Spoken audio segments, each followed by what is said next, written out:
આપ સર્વે જાણો છો એમ આગામી ટૂંક સમયમાં આપણે લીલી પરિક્રમા યોજવા માટેનું સંપૂર્ણ આયોજન કરી લીધું હતું.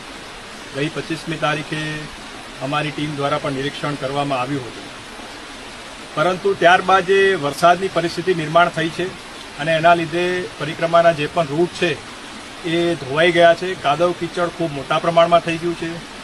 જ્યાં સીસી રસ્તા કે સીડી છે ત્યાં પણ લીલ જામી છે. સાઈડના જે રસ્તા જ્યાં પથ્થર વગેરે હોય એની પર પણ લીલ જામી છે. એટલે આ પરિસ્થિતિમાં લોકો માટે આ રૂટ ઉપર ચાલવું ખરેખર ખૂબ જ કઠિન થઈ ગયું છે.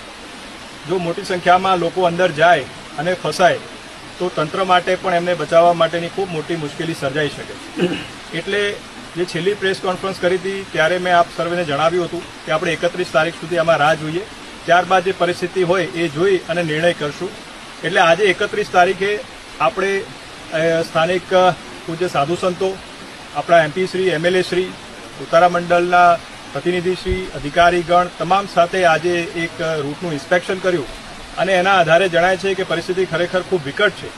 અને એટલા માટે નિર્ણય કર્યો છે કે આ વખતે આ પરિક્રમા જે છે એ આપણી પરંપરા છે અને વર્ષોની આ પરંપરા જે છે આપણે જાળવી રાખીએ એના માટે પ્રતિકાત્મક રૂપે કરવાનો એક તમામ સાથે લઈ અને સાધુ સંતોની સહમતિથી આપણે આ નિર્ણય કર્યો છે.